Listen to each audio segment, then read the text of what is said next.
present this topic, city urography, sir. How to look for upper tract malignancy and how to look for bladder malignancy.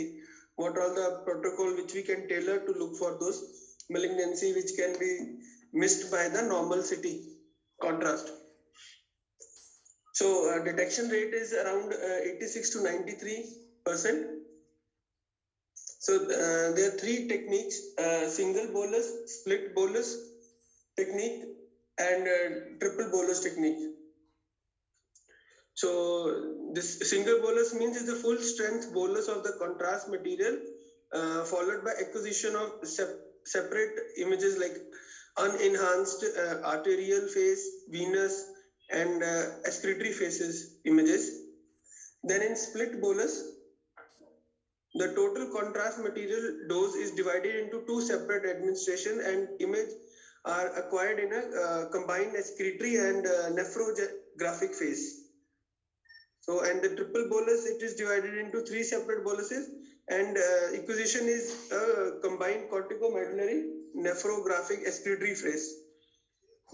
Each of these, this protocol split and triple boluses are designed primarily to reduce the radiation dose, but they have some limitation, like the sensitivity of detecting bladder malignancy will go. They can miss small masses or lesser than 1 centimeter, or sometimes the bladder have a malignancy which cannot be picked because contrast has not reached the bladder, because they are mixing the phases, like they are taking images at the corticomedullary nephrogenic excretory phase, so sometimes they can miss. And there are also some ancillary techniques which are described, used by separate radiologists, like they will give oral hydration or IV hydration to the patient, followed by IV diuretics. Then some maneuver like abdomen compression or prone position will enhance the upper tract, upper ureter or this PCS collecting system filling. So basically we look for this sessile or papillary filling defects or pelvic alyssal irregularities, focal thickenings which are enhancing on arterial phase. Then sometimes if the mass is infiltrative, there is a distortion of the normal kidney architecture. Like in this we can see there is a calyx which is, actually this is a coronal nephrogenic excretory phase, in which we can see contrast is corrected by the kidney as well as kidney uptake contrast. So we are seeing a filling defect in the upper calyx.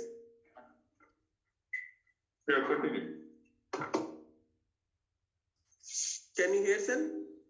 Yeah.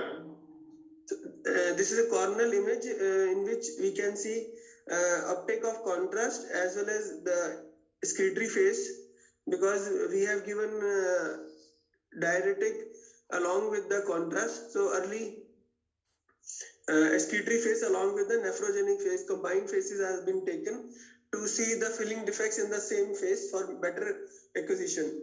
So of course you have to correlate this CT image with the clinical history. It could be a benign or inflammatory lesion. In this we can see a filling defect, smooth contour filling defect in the upper calyx. And in the second image on the right side of the screen, the two calyx are not enhanced only, probably due to obstruction in the pelvis or the infundibulum. No, you're using random terms. It is not called enhanced. Contrast is not, the contrast is not excreted in that particular calyx. That's why it's called a phantom Yes, sir. calyx. Yes, it is not excreted. Yes, sir. Right. Okay. Yeah, you have to finish in 5 minutes. I think you Yes, take sir. 1 hour. No, sir, 5 more minutes. Then in the bladder TCC, sir, they will present like two basic features, like focal thickening of the bladder will be there, or there are some intramural masses with incrustation of small calcifications. And in the advanced cases, there will be extending to the adjacent structures.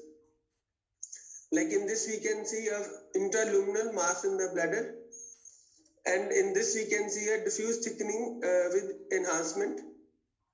like in the last case.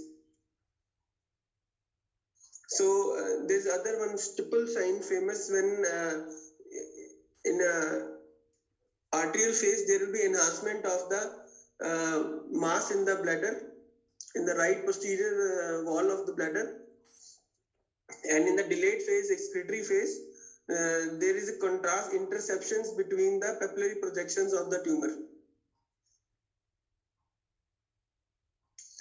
Then CECT, this contrast enhanced CT, it is good to tell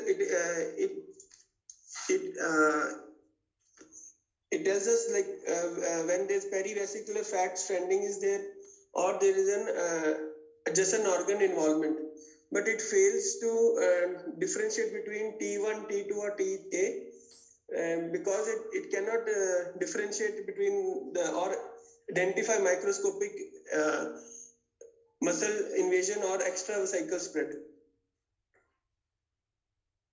That's it, sir. Okay, thank you. We will share the screen here.